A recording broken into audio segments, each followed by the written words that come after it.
はいどうも、かがやんです。本日紹介するのはこちらのエントリーグレードの RX93 ニューガンダムになります。箱はこんな感じ。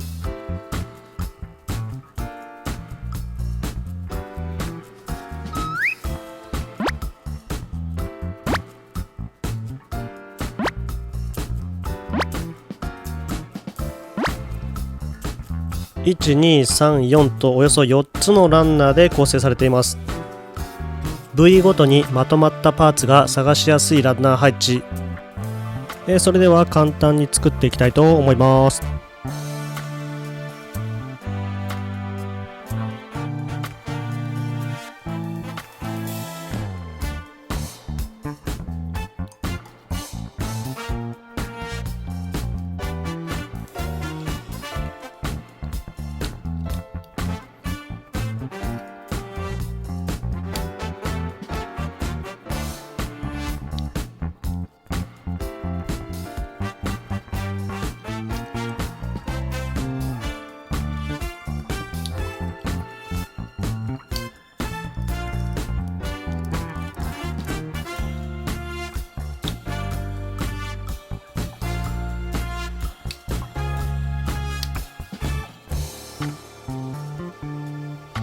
はい、というわけでエントリーグレードのニューガンダムの完成です。まず頭部の可動が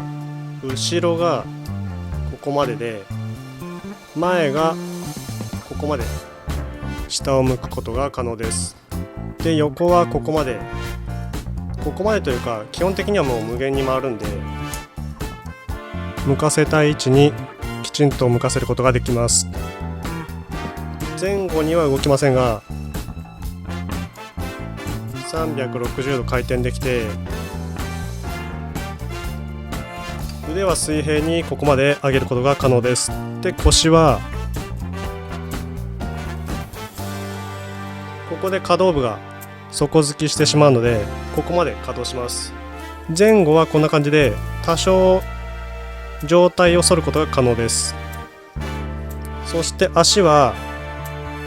ここまでが限界です。スカートの部分が可動がここまで来るので、ここまで直角に上げることが可能です。膝はここまで曲げることが可能です。足首は左右はそこまで動きません。で、前後がこんな感じです。なので膝つきのポーズとしてはここまでが可能になります。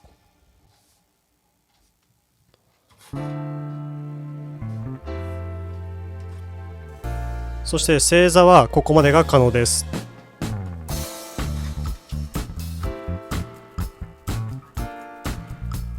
そして付属のシールドとビームライフルを装備させるとこんな感じです。それでは各部を見ていきたいと思います。頭部はこんな感じで目のシールとか貼ってないんですが、しっかり色が再現されています。そして胸部、腰回りなんかもしっかりとこの辺が色分けがされています。腕周りもここも黄色のパーツで色分けがされていて、後ろも赤の色分けパーツで、そして足回りも色分けパーツで色分けされています。そして一番気になるのが HG と比較してどの点が変更しているのかっていうのを見ていきたいと思います。向かって右側がエントリーグレード、左側が HG グレードになります。で、僕のは多少ガンダムマーカーで色を付け足してはいますが、基本はすくみなのである程度参考になると思います。頭部がこんな感じで こちらがエントリーグレードになります。で、こちらが HG グレードになります。こちらはシールではなくてガンダムマーカーでおそらく多分塗装したと思われるんですが、エントリーグレードの方が目がはっきり見えていて、僕はエントリーグレードの方がいいかなと思います。正直頭部の造形としましては特にエントリーグレードの方が僕はいいんじゃないかなって思ってます。この辺は人それぞれ好みだと思うので、どちらがいいかっていうのはちょっと何とも言えないです。横がこんな感じで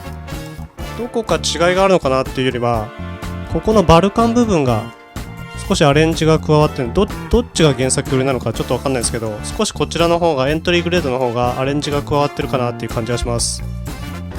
後ろも僕が墨入れしたところ以外は特に変わりはないので、ほぼほぼ一緒だと思います。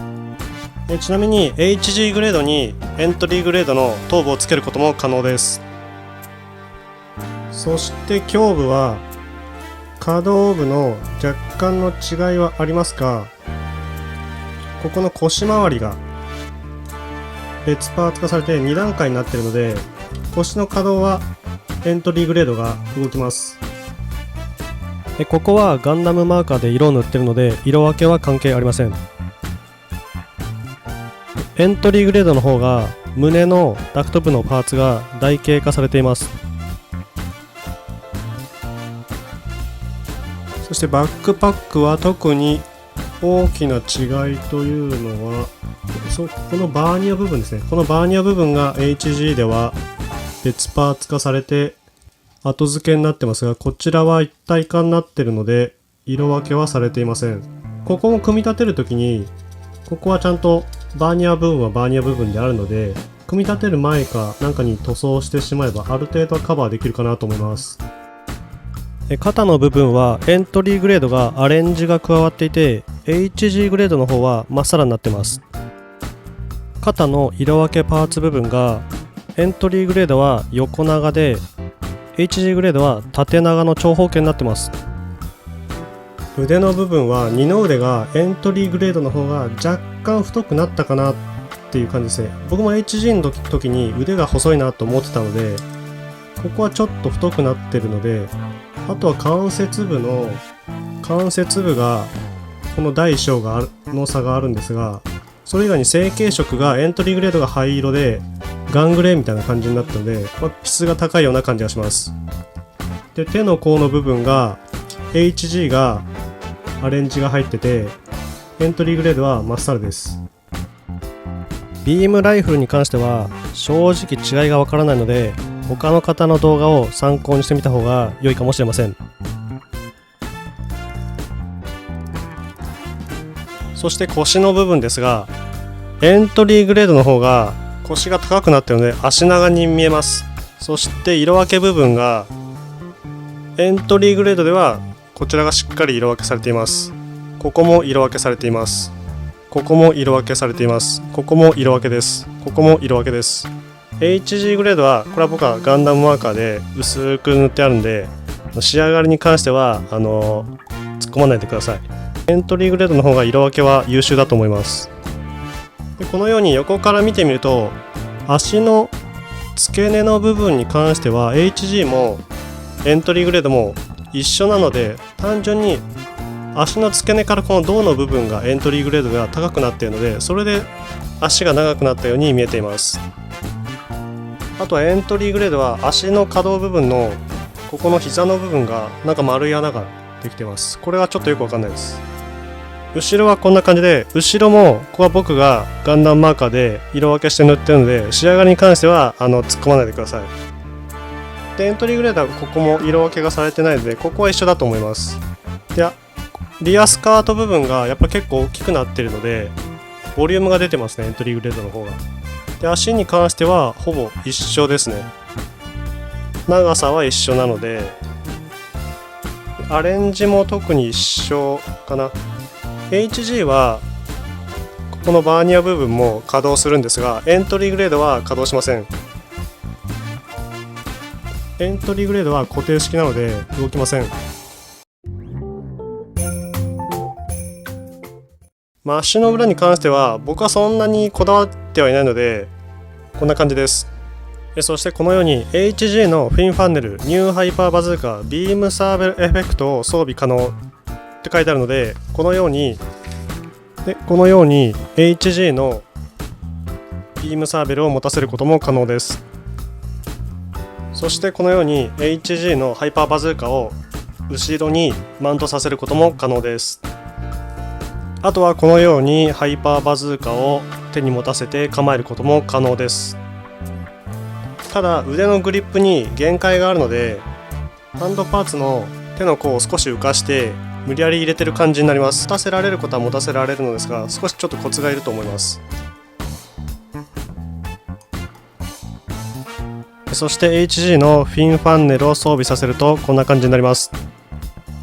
正直エントリーグレードにフィンファンネル、ニューガンダムなのにフィンファンネルがついてないのって正直どうなのって思ったんですけど、だったら HG 買えばいいじゃんって思ったんですけど、あくまでもやっぱりこれはエントリーグレードっていうことで、小さい子供とか復帰組の人とかが久々に組んでみたり初めて組んでみたりして、いいなって思う商品かなって思うので、ここでもう一回新しいガンプラのファン層を作るっていうのが目的も多少はあるのかなと思ってるので、これはこれで仕方がないのかなと思ってます。そしてこちらがもう一度 HG グレードとエントリーグレードを並べた状態のニューガンダムになります。で、今回は逆にエントリーグレードにフィンファンネルをつけた状態で、こちらが HG グレードになります。正直僕も何が何だかどっちがどっちだか分かんなくなってきちゃったんですけど、やっぱり先ほど腰の部分を見た時と一緒で、組んでみてもやっぱりエントリーグレードの方が腰の位置がやっぱり少し高くなってるので、足長に見えるように設計されてるのかなと思います。で、頭身も若干やっぱりその分上がってる分、エントリーグレードの方が身長も少し高くなってると思います。あとエントリーグレードは頭のアンテナ部分がこうやって結構取れやすくなってるので、ストレスに感じるのであれば接着したりすることをお勧めします。多分これはエントリーグレードならではだと思うんですけど、アンテナを固定させてがっちりつけてしまうと、転倒したりとか倒したりした時にアンテナが割れちゃうっていうことがあると思うんですけど、アンテナが割れるよりも先に取れるような仕様にしたんじゃないのかなって僕は思ってます。そしてこちらが最後にマスターグレードの初期のマスターグレードのニューガンダムとエントリーグレードのニューガンダムと HG グレードのニューガンダムになります。で、マスターグレードは正直バージョン KA が持ってないので、この初期のバージョンしかなかったんで、でも比べるにはちょうどいいのかなと思ってちょっとこいつを出してみました。横はこんな感じです。